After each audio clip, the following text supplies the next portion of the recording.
Hi, my name is Dixie Johnson. I'm an MSW student, and this is my research project on tobacco use and cultural connectedness among Native Hawaiian, Asian American, and Filipino American young adults in Hawaii. Our current literature shows that tobacco use rates have risen in recent years exponentially after several decades of decrease. This is most likely due to the introduction of electronic nicotine delivery systems, also known as ENDS. Research has suggested that cultural connectedness is a protective factor among API subgroups, but this has not been explicitly tested. Interpersonal relationships, community factors, and historical trauma have all been associated with tobacco use among APIs, yet only two culturally informed intervention and prevention programs have been developed for APIs. Thus, my research questions are, will cultural connectedness have an inverse relationship with tobacco use among API subgroups? And will ethnicity be a moderator for tobacco use and cultural connectedness? My data collection included gathering data from 18 to 25-year-olds attending 2- and 4-year colleges in Hawaii. Data was collected via email surveys and in-person surveys. And our measures included 1, cultural connectedness. It used an acculturation scale of 8 questions. 2, electronic cigarette use, using 1 question of past 30-day use. And 3, combustible cigarette use, also using 1 question of past 30-day use. Our demographic data is as follows. You can see most of our respondents were Asian American, specifically female.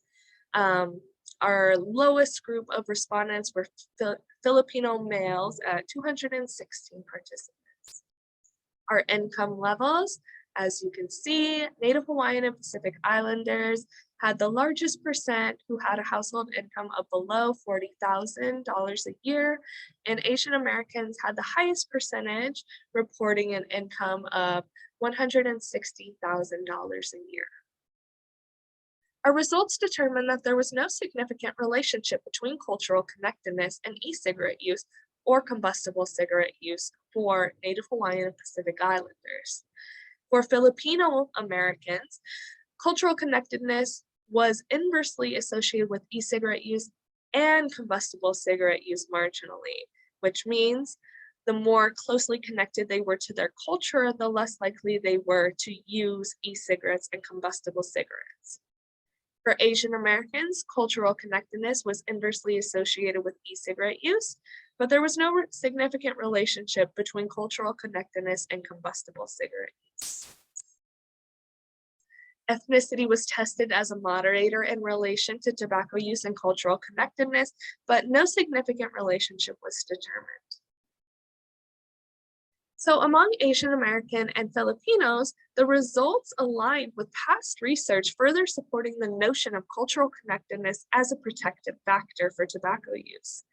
The lack of significant relationships between combustible cigarette use and cultural connectedness may point to CC use, or combustible cigarette use, being used less independently and more in conjunction with e-cigarette use.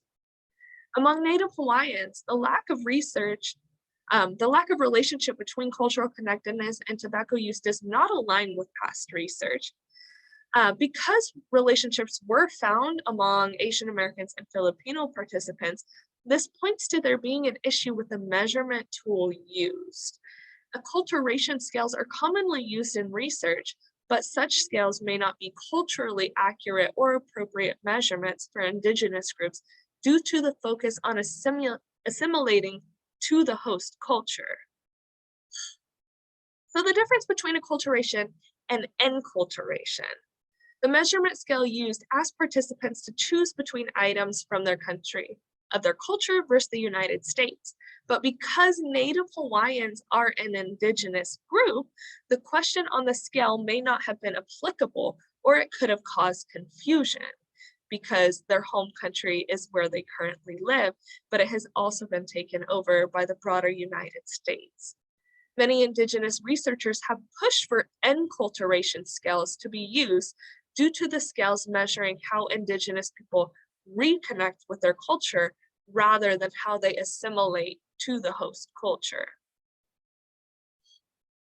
So the implications of this study provided further support for cultural connectedness as a tobacco protective factor among AAs and Filipinos in Hawaii.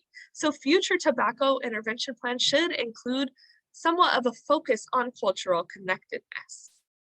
The lack of results for Native Hawaiians reveals a need for widespread culturally competent measurements.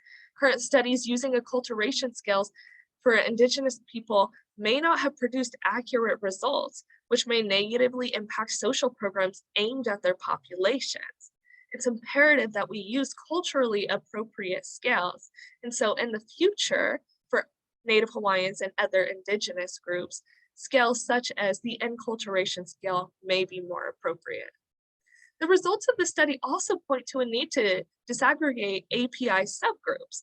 Unfortunately, due to the number of Pacific Islander participants, we weren't able to separate them in the study, but the vast majority of the NHPIs were Native Hawaiian. In further research, we would like to separate them more. Though these populations make up a relatively small percentage of the overall US population, they are the fastest growing demographic, which makes it even more important to test these groups independently. So when we're looking at social programs, when we're looking at research, when we're looking at the data, we're able to get accurate results instead of lumping all of these cultures and ethnicities into one group, API, which is what we commonly see. Thank you for listening to my presentation. I hope that you learned something about enculturation versus acculturation and the importance of culturally competent measurements. Thank you.